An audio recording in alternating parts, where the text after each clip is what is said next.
దేవుని మాటలు తిరస్కరించినటువంటి వాడవైతే ఆయన నిన్ను లేవనెత్తేటువంటి వాడై ఉన్నాడు. ఏ విధంగా అంటున్నాడు చూడండి, సొమ్మసిల్లిన వారికి బలమిచ్చువాడు ఆయనే, శక్తిహీనులకు బలాభివృద్ధి కలుగు చేయవాడు ఆయనే. మనం ఎవరమయ్యా? ఇక్కడ మనము తీర్పు తీర్చుటకు కానీ, ఒకరికి శక్తిని అనుగ్రహించుటకు కానీ మనం ఏ పాటి వారము? ఒకవేళ మనము తీర్పు తీర్చాలనుకుంటే మొదటిగా మన స్థితిగతులను మనము మార్చుకునేటువంటి ఉండాలి.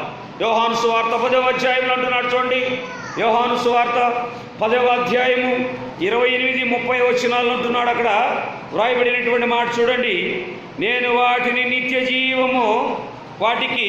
నిత్య జీవమునిచ్చుచున్నాను గనుక అవి ఎన్నటికీ నశింపవు, ఎవడనో వాటిని నా చేతిలో నుండి అపహరింపాడు. వాటిని నాకిచ్చిన నా తండ్రి అందరికంటే గొప్పవాడు గనుక నా తండ్రి చేతిలో నుండి ఎవడనో వాటిని అపహరించలేడు. ఒకవేళ అయోగ్యుడికి కానీ ఆయన పాత్ర అనుగ్రహిస్తే, ఆయన కృపా దీవెన అనుగ్రహిస్తే, ఎవరి లోకములో ఎవరిలాగినా అది పోయేటువంటిది కాదు. అది మహిమగల తండ్రి అనుగ్రహించినటువంటి పాత్ర, మహిమగల తండ్రి ఏర్పాటు చేసుకున్నటువంటి వారు కాబట్టి ఆయన చిత్తానుసారముగానే కొనసాగబడేటువంటి వారుగా ఉంటారు. అంతేగాని లోక చిత్తానుసారముగా ఎవరు కూడా జీవించేటువంటి వారుగా ఉండరు. చూద్దామని అపోస్తలుడైనటువంటి పౌలు రోమీయులకు రాసినటువంటి పత్రిక 8వ అధ్యాయము 31వ వచనంలో అంటున్నాడు ఒక మాటను. 31వ వచనంలో అంటున్నాడు చూడండి, ఇట్లుండగా ఏముందుము, దేవుడు మన పక్షమునుండగా మనకు విరోధి ఎవడు? మనం అనుకుంటున్నాం ఈ లోకంలో మనందరూ విమర్శిస్తున్నారు, లేదా వ్యతిరేకమైనటువంటి కార్యకలాపాలు కొనసాగిస్తున్నారు అనుకుంటున్నాం. అది ఎంత మాత్రమునో వాస్తవము కాదు. దేవుడు మన పక్షమున ఉంటే మనకు విరోధి ఎవడు? 32 చూడండి, తన స్వకీయ కుమారుని అనుగ్రహించుటకు వెలితీయక మనందరి కొరకు ఆయనను అప్పగించిన వాడు ఆయనతో పాటు సమస్తమును మనకెందుకు అనుగ్రహింపడు? తన కుమారుడికి ఏ విధంగా అనుగ్రహించాడో మనమందరము కూడా ఆయన కుమారులమే. అదే రీతిగా మనకు ఆయన కృపను అనుగ్రహించేటువంటి వాడుగా ఉన్నాడు. ఈ సత్యమును గ్రహిస్తున్నావా సహోదరి సహోదరులారా? ఈ రాత్రికాల సమయంలో దేవుని యొక్క పరిశుద్ధ లేఖన గ్రంథము సెలవిస్తుంది సూటిగా స్పష్టముగా, వేరొక దాసునికి తీర్పు తీయుటకు నీవెవడవు? చూద్దాం అపోస్తుల కార్యాల గ్రంథము 14వ అధ్యాయము 3వ వచనంలో అంటున్నాడు చూడు ఒక మాటను. కాబట్టి వారు 3వ వచనం 13:3 క్షమించండి 14:3 కాబట్టి వారు 14:3 కాదే, తినువాడు తినివానిని తృణీకరింపకూడదు, తినివాడు తినివానికి తీర్పు తీర్చకూడదు. ఎవరు కష్టించి పనిచేసి కావలసినటువంటి పోషణను సమకూర్చుకుంటారో అది దానికి తీర్పు తీర్చకూడదు. అందుకంటాడు దశలోనికలు రాసినటువంటి పత్రికలో, పని చేయకుండా తిండి తినేటువంటి అర్హత లేదంటాడు మనకి. అవును, మనం ఏ పని చేయకుండా తిండి తినేటువంటి అర్హత లేదు. వాని సామర్థ్యం చొప్పున దేవుడు ఒక పాత్రగా తన బిడ్డలను మలుచుకుంటున్నాడు. దేవుడు ఏర్పాట్లో ఉన్నటువంటి బిడ్డలను ఏ రీతిగా తన వైపు మలుచుకుంటాడంటే ఆయన చిత్తము జరిగించేటువంటి వారుగా, ఆయన ఆజ్ఞలను ఆయన కట్టడలను యథావిధిగా గైకొనేటువంటి వారిని ఆయన ఏర్పాటు చేసుకుని ముందుకు కొనసాగించేటువంటి వాడుగా ఉన్నాడు. తీర్పు తీర్చుటకు నీవెవడవు? అదే అపోస్తలుడైనటువంటి పౌలు కొరింథీయులకు రాసినటువంటి మొదటి పత్రిక 4:5 వచనాలు అంటున్నాడు చూడండి. అపోస్తలుడైనటువంటి పౌలు కొరింథీయులకు రాసినటువంటి మొదటి పత్రిక 4వ అధ్యాయము 4-5 వచనాలు అంటున్నాడు చూడండి. నా యందు నాకు ఏ దోషము కానరాదు, అయినను ఇందువలన నీతిమంతునిగా ఎంచబడు నన్ను విమర్శించువాడు ప్రభువే. కాబట్టి సమయం రాకమునుపు అనగా ప్రభు వచ్చు పర్యంతరము దేన్ని గురించి తీర్పు తీర్చుకుడి. ఆయన అంధకారమందలి రహస్యములను వెలుగులోనికి తెచ్చి ఆలోచనలు బయలుపరుచున్నప్పుడు ప్రతివానికి తగిన మెప్పు దేవుని వలన కలుగును. ఇక్కడ అంటున్నాడు, తీర్పు తీర్చుటకు సమర్థుడైనటువంటి దేవుడు ఆయన. హృదయాలను బాధ పెట్టేటువంటి మాటలు, ఇహలోక సంబంధమైనటువంటి మాటలు మాట్లాడడానికి మనం అర్హులము కాదు. సహోదరి సహోదరులారా, ఈ రాత్రికాల సమయంలో దేవుని యొక్క పరిశుద్ధ లేఖన గ్రంథము సూటిగా స్పష్టముగా మనందరితో మాట్లాడుచున్నది. మూడవ మాట మనం జ్ఞాపకం చేసుకోగలిగితే ద్వితీయోపదేశకాండ గ్రంథము 33వ అధ్యాయం, ద్వితీయోపదేశకాండ గ్రంథము 33వ అధ్యాయము 27వ వచనము నుంచి 29వ వచనాల వరకు చదవగలిగితే, 27, 29 చదవగలిగితే అక్కడ అంటున్నాడు, అక్కడ రాయబడి చక్కని మాట చూద్దాం. శాశ్వతుడైనటువంటి దేవుడు నీకు నివాస స్థలము నిత్యముగా నుండు, బాహువులు నీ క్రింద నుందురు. ఆయన నీ ఎదుట ఉన్నటువంటి శత్రువులను వెళ్ళగొట్టి నశింపజేయు. ఇశ్రాయేలీయులు నిర్భయముగా నివసించును. యాకోబు ఓట ప్రత్యేకించబడును. అతడు ధాన్య ద్రాక్షారసము గల దేశములో నుండును. అతనిపై ఆకాశము మంచును కురిపించును. ఇశ్రాయేలు భాగ్యమంత గొప్పది. యెహోవా రక్షించిన నిన్ను పోలిన వాడెవడు? ఆయన నీకు సహాయకరమైనటువంటి కేడెము, నీకు ఔన్నత్యమును కలిగించు ఖడ్గము. నీ శత్రువులు నీకు లోబడినట్లుగా వారు వేషమేదురు. నీవు వాని ఉన్నత స్థలమును త్రొక్కేటువంటి వాడుగా ఉన్నావు. ఆయన ఏర్పాటు చేయబడినటువంటి వారిని అవమానపరిచేటువంటి వారముగా ఉండకూడదు అని పరిశుద్ధ లేఖన గ్రంథము సూటిగా స్పష్టముగా మనతో మాట్లాడుచున్నది. చూడగలిగితే మూడవ మాట కీర్తనల గ్రంథము 17వ కీర్తన, దావీదు రాసినటువంటి కీర్తనల గ్రంథము 17వ అధ్యాయము 5వ చరణంలో అంటున్నాడు చూడండి, 17:5. నీ మార్గములయందు నా నడకను స్థిరపరచుకొని ఉన్నాను. నీ మార్గములయందు నా నడతను స్థిరపరచుకొని ఉన్నాను. నాకు కాలు జారలేదు. నేను నీకు మొరపెట్టుకొనుచున్నాను. దేవా, నీవు నాకు ఉత్తరం ఇచ్చేదవు. నాకు చెవియొగ్గిన మాట ఆలకించుము. అక్కడ అన్నటువంటి నీ మార్గములందు నా నడకలను స్థిరపరచుకొని ఉన్నాను. అయ్యా, నేను నీలో స్థిరత్వము కలిగినటువంటి వాడుగా ఉండాలి. నేను నీతో నడిచేటువంటి సహానుభావం కలిగినటువంటి వాడు, ఒక సిద్ధపాటు కలిగినటువంటి వాడుగా ఉన్నాను. అదే అంటున్నాడు చూడండి, అక్కడ రాయబడి, నీ మార్గములందు నా నడకలను స్థిరపరచుకొని ఉన్నాను. నాకు కాలు జారలేదు. నేను అన్యాయక్రాంతమైనటువంటి మార్గములకు వెళ్ళను. నీవు నాకు తోడుగా ఉన్నావు. అయ్యా, నేను నీకు మొరపెట్టుచున్నాను. దేవా, నాకు నీవు ఉత్తరమిచ్చేదవో. ఒకవేళ నేను త్రొట్టిల్లేటువంటి స్వభావము కలిగినటువంటి వాడుగా ఉంటే నేను నీకు మొరపెట్టబోతున్నానయ్యా. నీవు నన్ను ఉన్నతమైనటువంటి మార్గములో నడిపించేటువంటి వాడుగా ఉన్నావు. చూడండి, దేవుడు తను ఏర్పాటు చేసుకున్నటువంటి బిడ్డల ఎడల ఎటువంటి సంకల్పం కలిగినటువంటి వాడుగా ఉన్నాడు.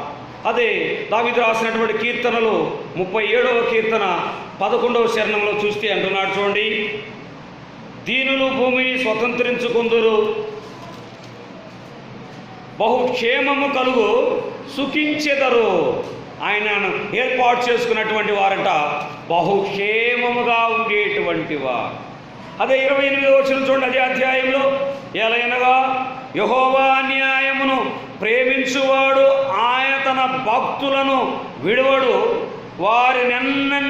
వారెన్నటికి కాపాడబడుదురు గాని భక్తిహీనుల సంతానము నిర్మూలమగును. ఆయన నమ్మినటువంటి బిడ్డలను, ఆయన కాపాడినటువంటి బిడ్డలంట నిత్యము వెలిగేటువంటి వారుగా ఉంటారు. వారు ఎన్నడూ కూడా నిర్మూలము కారు. కానీ భక్తిహీనుల మాత్రమే నిర్మూలమయ్యేటువంటి వారుగా ఉన్నారు. మరి ఏ కోవకు చెందినటువంటి వారముగా మనం ఉన్నాము? ఈ రాత్రికాల సమయంలో దేవుని యొక్క పరిశుద్ధ లేఖన గ్రంథము సూటిగా స్పష్టముగా మనల్ని హెచ్చరిస్తుంది. ఒకవేళ మనం ఎవరినైనా విమర్శిస్తున్నామా, ఎవరికైనా మనము తీర్పు తీర్చగలుగుతున్నామా? ఈ రాత్రికాల సమయంలో జ్ఞాపకం చేసుకుందాం సహోదరి సహోదరులారా. ఎవని సామర్థ్యము కొలది వానిని తన పరిచర్యలో ముందుకు కొనసాగించేటువంటి వాడు మన ప్రభు అయినటువంటి యేసుక్రీస్తు. అంతేగాని కొలమానము, విమర్శలు, తీర్పు తీర్చేటువంటి ఆధిక్యత దేవుడు మనకు అనుగ్రహించలేదు. వారు కూడా మనలాంటి మానవులే కదా. కాబట్టి ఈ రాత్రికాల సమయంలో మనం జ్ఞాపకం చేసుకోగలిగితే దేవుడు మనందరితో మాట్లాడుతున్నాడు. ఈ మాటలను తీర్పు తీర్చేటువంటి వారము మనము కాదు. ఈ సత్యాన్ని మనం ఈ రాత్రికాల సమయంలో జ్ఞాపకం చేసుకుందాం. అది ప్రభు పని, ప్రభువే చేసేటువంటి వాడై ఉన్నాడు. ఆ పని మనకు అధికారము ఇవ్వలేదు. అపోస్తుల కార్యాల గ్రంథము 11వ అధ్యాయము 17వ వచనంలో చూస్తే అక్కడ అంటున్నాడు చూడండి. అపోస్తుల కార్యాల గ్రంథము 11వ అధ్యాయము 17వ వచనంలో, కాబట్టి ప్రభు అయినటువంటి యేసుక్రీస్తునందు విశ్వాసముంచిన మనకు అనుగ్రహించినట్టి దేవుడు వారికి కూడా సమాన వరమును అనుగ్రహించి ఉండగా దేవుని అడ్డగించుటకు నేను ఏ పాట వాడినని చెప్పానో అనుకోవాలి మనుషులు. దేవుడు ఏర్పాటు చేసుకున్నాడు, దేవుడు నిలబెడుతున్నాడు, దేవుడు మాట్లాడిస్తున్నాడు. కాబట్టి వానిని అడ్డగించుటకు నేను ఏ పాటి వాడను? అది దేవుని చిత్తమై ఉన్నది, దేవుని ఏర్పాటై ఉన్నది. అది తల్లి గర్భములో పిండముగా రూపొందించబడకముందే అది దేవుని యొక్క అనాది సంకల్పము. ఆ రీతిగానే దేవుడు ఏర్పాటు చేసుకుంటున్నటువంటి వాడుగా ఉన్నాడు. ఇట్లా చెప్పుకోగలిగితే మనము అపోస్తలుడు హెబ్రీయులకు రాసినటువంటి పత్రిక 7వ అధ్యాయంలో కూడా చూద్దాం ఒకసారి ఆ మాటను. ఇట్లా చెప్పుకుంటే మనము హెబ్రీయులకు రాసినటువంటి పత్రిక 7వ అధ్యాయము 25వ వచనం అంటున్నాడు చూడండి.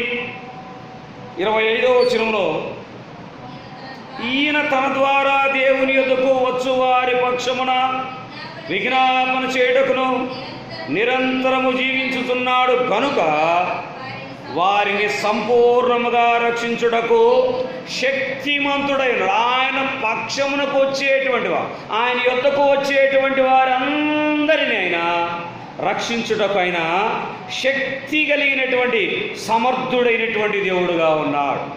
మరి రాత్రికాల సమయంలో సహోదరి సహోదరులారా, లేఖన గ్రంథంలో చదువుతున్నా మంచిదే. మనం ఏమిటిని అవగాహన చేసుకుంటున్నాం? వేరొక దాసునికి తీర్పు తీర్చేటువంటి బాధ్యత మనకున్నదా? తీర్పు తీర్చడానికి మనం అర్హత కలిగినటువంటి వారముగా ఉన్నామా? జ్ఞాపకం చేసుకుందాం. చివరి మాటను జ్ఞాపకం చేసుకుందాం. అపోస్తలుడైనటువంటి పౌలు రోమీయులకు రాసినటువంటి పత్రిక 11వ అధ్యాయం, అపోస్తలుడైనటువంటి పౌలు రోమీయులకు రాసినటువంటి పత్రిక 11వ అధ్యాయము 23వ వచనంలో చూస్తే ఆ మాటను అక్కడ వ్రాయబడినటువంటి మాట చూడండి. వారును తమ అవిశ్వాసములో నిలవలేకపోయిన ఎడల అంటుకట్టబడుదురు, దేవుడు వారిని మరలా అంటుకట్టుటకు శక్తి కలిగినటువంటి వాడు. ఒకవేళ విశ్వాసులు విశ్వాస జీవితంలో నుంచి తొలగిపోతే, లోక సంబంధమైనటువంటి జీవితంలో జీవిస్తే మరలా ఆయనను కట్టి చిగురింపజేసేటువంటి వాడుగా ఉన్నాడు. దావీదు తొలగిపోయాడు, మరలా స్థిరపరిచాడు. జాగ్రత్త సహోదరి సహోదరులారా. ఒకవేళ ఒకసారి ఆయనను నమ్మిన మనము స్థిరమైనటువంటి జీవములో లేకపోతే మరలా ఆయన అంటుకట్టేటువంటి వాడుగా ఉన్నాడు. ఆయన అంటుకట్టబడుతున్నాడు. వారు తమ అవిశ్వాసములో నిలవకపోయిన ఎడల, ఎందుకు అవిశ్వాసంలో ఆయన తిరిగి మళ్ళా అంటుకట్టేటువంటి వాడుగా ఉన్నాడు. మరి ఎట్టి తీర్పులోనికి మనము వెళ్ళబోయేటువంటి వారముగా ఉన్నాం. పేతురు భక్తకోటికి రాసినటువంటి మొదటి పత్రిక 1వ అధ్యాయం, పేతురు భక్తకోటికి రాసినటువంటి మొదటి పత్రిక 1వ అధ్యాయము 5వ వచనంలో ఒక మాటను జ్ఞాపకం చేసుకుందాం. అంటున్నాడు చూడండి, కడవరి కాలమందు బయలుపరచుటకు సిద్ధముగానున్న రక్షణ మీకు కలుగునట్లు విశ్వాసము ద్వారా దేవుని శక్తి చేత కాపాడబడి మీ కొరకు ఆ స్వాస్యము పరలోకమందు భద్రపరచబడి ఉన్నది. మన కొరకు ఒక స్వాస్యాన్ని ఆయన ఉంచాడు. పరలోకములో మనందరి కొరకైన స్వాస్యమును భద్రపరిచినటువంటి వాడుగా ఉన్నాడు. అట్టి స్వాస్యము కొరకు మనమందరం పరిగెటువంటి వారముగా ఉండాలి. అంతేగాని మన విశ్వాస ప్రమాణము ఆ కొద్ది దినాలు, ఒక 20 దినాలు లేదా 2 నెలలు 4 నెలలు, ఒక సంవత్సరం పాటు మనం మంచి విశ్వాసం అయితే ఎదుటి విశ్వాసులను మనం విమర్శించకూడదు. ఒకవేళ మనం దైవ సేవకులమైతే ఎదుటి సేవకులను మనం విమర్శించేటప్పుడు మనల్ని మనము ఆ జ్ఞాపకం చేసుకోవాలి. మన స్థితిగతులు ఎలా ఉన్నవి, మనం ఏ రీతిగా ఉన్నాం, నిజముగా దేవుని వెంబడించేటువంటి వారముగా ఉన్నామా, దేవుని మీద ఆత్మీయ స్థితిలో నడిపించబడుతున్నామా? మరి ఒకరికి తీర్పు తీర్చుటకు మనం ఏ పాటి వారమో, ఒకరిని విమర్శించుటకు మనం ఏ పాటి వారమో, ఒకరిని కించపరిచి మాట్లాడటకు మనం ఏ పాటి వారమో, సహోదరి సహోదరులారా, బహు స్పష్టముగా పరిశుద్ధ లేఖన గ్రంథం ఈ రాత్రికాల సమయంలో మనతో మాట్లాడుతుంది. మనకన్నా చిన్నవారినైనా, మనకన్నా అల్ప విశ్వాసమైన మనము గౌరవించేటువంటి వారముగా ఉండాలి. ఈ లెక్కలో మనం ఇట్లా చెప్పుకోగలిగితే ఈ లోకంలో ఉన్నటువంటి వారందరూ పాపముల నుంచి పుట్టబడినటువంటి వారుగా ఉన్నారు కదా. మరి మన ప్రభు అయినటువంటి యేసుక్రీస్తు మనల్ని ఎందుకు ప్రేమించాడో, తన స్వకీయ కుమారులుగా ఎందుకు చేర్చుకుంటున్నటువంటి వాడుగా ఉన్నాడు. మన మీద కొద్దిగా జ్ఞానం ఉంటే మనము తృణీకరించేటువంటి వారముగా ఉంటున్నాం ఇతరులను. మన జ్ఞానము మనము ఏ పాటి వారమో. జ్ఞాని అయినటువంటి సొలొమోనే దేవుని యందు భయభక్తులు కలిగి జీవించాడు. కాస్త మిడి జ్ఞానం ఉంటేనే మనం ఏమనుకుంటుంటే మనకు చెప్పేటువంటి వారు ఎవరూ లేరు, మేమే జ్ఞానం కలిగినటువంటి వారమని ఆలోచన సామర్థ్యం కలిగి నడుస్తున్నటువంటి వారముగా ఉంటున్నాం. సోదరి సోదరులారా, రాత్రికాల సమయంలో దేవుని యొక్క పరిశుద్ధ లేఖన గ్రంథము సూటిగా స్పష్టంగా మనందరిని హెచ్చరిస్తుంది. సరిచేసుకుంటున్నామా? పూర్వపు ఉన్నటువంటి ఆలోచనలు మనం సరిచేసుకుంటున్నామా? ప్రస్తుతం ఉన్నటువంటి స్థితిలో మనము ఏ రీతిగా విశ్వాస స్థితిలో మనం కొనసాగుతున్నాం? జ్ఞాపకం చేసుకుందాం, పరిశీలించుకొని పరీక్షించుకొని ఈ రీతిగా మనం ఎవరిని విమర్శించేటువంటి వారముగా కాకుండా ప్రతి ఒక్కరిని మనము ప్రేమించేటువంటి వారముగా, దేవుని యొక్క ప్రేమను రుచి చూపించేటువంటి వారముగా, దేవుని యందు భయభక్తులు కలిగి జీవించేటువంటి మాట, దేవుని ప్రేమను వారికి తెలియపరిచేటువంటి మాట, అందరి పట్ల సహృద్భావము కలిగినటువంటి వారంగా, ప్రేమ జాలి దయగలిగినటువంటి వారంగా ఉండేటువంటి కృపను దేవుడు మనందరికీ అనుగ్రహించబడునుగాక. దేవుడి కొద్ది మాటలు తన వినికిడిలో ఉంచునుగాక.